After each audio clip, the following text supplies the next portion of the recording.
अस्सलामुअलैकुम। Principal and techniques in कम्बिनाटोरिक्स, इसका हम चैप्टर नंबर 1 डिस्कस कर रहे थे। चैप्टर नंबर 1 का नाम है परमुटेशन एंड कम्बिनेशन। आज हम इस लेक्चर में इस एग्जांपल नंबर 1.2.2 को सॉल्व करेंगे।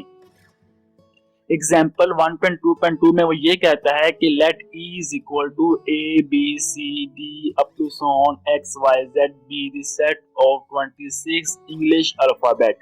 मीन जो ई सेट है उसमें 26 अल्फाबेट है, जो ए बी सी डी से लेकर एक्स वाई जेड मीन के तमाम अल्फाबेट उसमें शामिल है, जिनकी तादाद 26 है। उसने हमें बता दी। वैसे भी हमारे पास जो इंग्लिश अल्फाबेट उनकी तादाद 26 ही है। Find the number of 5 letter word. हमने जो वर्ड बनाना है उसमें 5 लेटर वर्ड बनाना है, मीन के हर लफ्ज में 5 अल्फाबेट हमने यूज करनी है।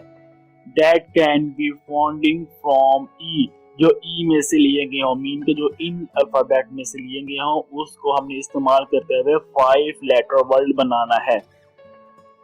Such that first and last letter are distinct vowel। जो हमारे पास अल्फाबेट जो 5 लेटर वर्ड होगा उसके जो फर्स्ट एंड लास्ट जो होगा, फर्स्ट एंड लास्ट जो अल्फाबेट होगा वो वावल में से लिया गया हो। And the remaining 3 are distinct consonant, जो उनके दरमियान 3 अल्फाबेट की तादाद बचती है, मीन टोटल 5 है। फर्स्ट एंड लास्ट वावल है, जो उनके दरमियान 3 है वो कांस्टेंट में से लिए गए हों। तो इसको हमने सोल्व करना है। तो हमारे पास total number of alphabet is 26 होते हैं। There are 5 vowel and 21 consonant in E, mean के जो 5 वावल है और 21 कांस्टेंट है इन अल्फाबेट में। टोटल कितने 26 हैं।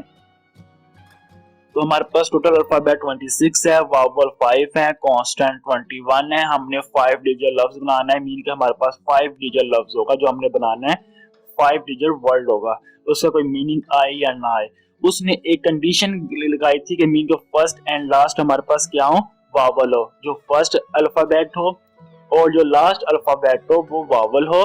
एंड जो रिमेनिंग 3 मीन के जो दरमियान में 3 अल्फाबेट आएंगे वो किस में से लिए गए, वो कांस्टेंट में से लिए गए हो। मीन के ये लफ्ज, ये वाला लफ्ज और ये वाला वर्ड, ये तीनों कांस्टेंट में से लिए गए हों, और जो लास्ट वाले मीन के फर्स्ट एंड लास्ट ये दोनों वावल में से लिए गए हों।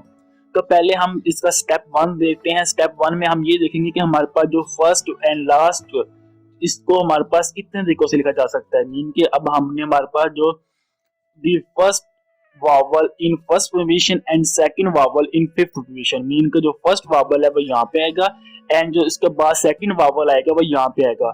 इन 3 सीटों पे वावल का कोई ताल्लुक नहीं है। तो अभी हमारे पास जो वावल की बैठने की जगह है वो फर्स्ट है और ये फिफ्थ पोजीशन है, मीन के 2 जगह पे वावल बैठ सकता है। टोटल वावल हमारे पास कितने हैं, 5 हैं। तो हमारे पास if n is equal to 5 mean के टोटल जो वावल की तादाद है वो 5 है, और जो किन सीट पे बैठ सकता है वो first seat and last seat, mean के सिर्फ 2 सीट है। इनके अलावा वावल इन 3 सीट पे नहीं बैठ सकता, इसलिए हमने r इज इक्वल टू 2 ले लिया। अब हमने फाइंड करना है p5 2 is equal to 5 factorial divided by 5 minus 2 factorial. तो 5 factorial divided by 3 factorial, 5 multiply by 4 multiply by 3 factorial divided by 3 factorial. ये 3 फैक्टोरियल आपस में कट गया, तो 5 multiply by 4 is equal to 20 होता है। तो p ऑफ 5 2 कितना आ गया, वो हमारे पास 20 आ चुका है। तो ये हमने वावल का फाइंड कर लिया। अब हमने कांस्टेंट की बैठने जगह देखनी है कि कांस्टेंट कितने तरीकों से यहाँ पे हम अरेंज कर सकते हैं। तो देखिए हमारे पास जो कांस्टेंट है वो इन 3 सीट पे बैठ सकता है, सिर्फ वो उसका हमारे पास फर्स्ट एंड फिफ्थ सीट पे वो नहीं बैठ सकता। इन 2 सीटों पर उसका कोई ताल्लुक नहीं है, मीन के कांस्टेंट हमारे पास इन 3 सीट पे ही बैठ सकता है। तो हमारे पास स्टेप 2 में अब हम कांस्टेंट का फाइंड करते हैं। First second and third constant, mean के जो हमने 3 कांस्टेंट रखने हैं ना इन 3 सीटों पे, जो first second and third are consider on the permutation of third second third and fourth position. Mean के जो हमने जो ये 3 कांस्टेंट रखने हैं हमने, और जो सीट कौन सी आएगी वो second third and fourth position में हमने रखने हैं कांस्टेंट। तो अब हमारे पास जो n है वो 21 है, मीन के 21 जो अल्फा कांस्टेंट अल्फाबेट है वो हमारे पास n है। n हमारे पास जो सीट है वो 3 है।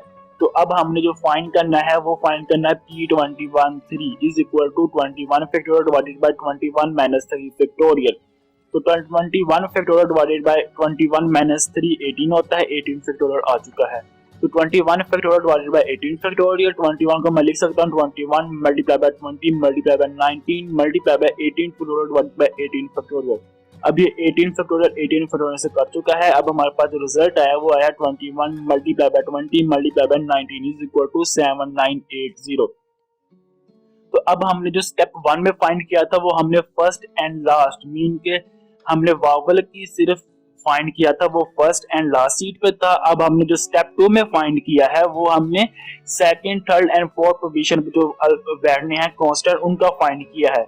अब हमारे पास दो रिजल्ट आ चुके हैं। अब हमारे पास जो फर्स्ट रिजल्ट था वो था P52 इज इक्वल टू 20 आया था। जो हमारे पास सेकंड रिजल्ट आया था P213 इज इक्वल टू 7980।